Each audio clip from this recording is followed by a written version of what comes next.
আমি সকলোৱে ক্লাছ 6, 7, 8ত পঢ়ি থকা ছাত্ৰী আৰু আমাৰ বিদ্যালয়খনৰ নাম হ'ল স্বৰ্গীয় সৰুকুল দেউৰী মজলীয়া বিদ্যালয়।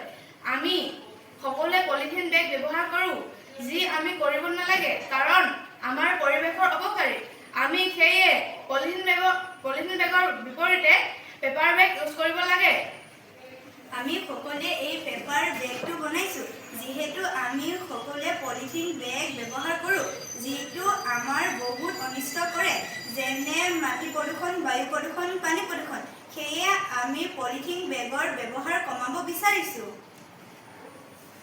যদি আমি সকলোৱে এই পেপাৰ বেগ ব্যৱহাৰ কৰোঁ তেনেহ'লে আমাৰ অঞ্চলত 70% পলিথিন কমি যাব আৰু এইদৰে আমি আমাৰ পৰিৱেশক বচাব পাৰিম। আৰু এইখিনি কৈ আমি সামৰণি মাৰিছোঁ। ধন্যবাদ।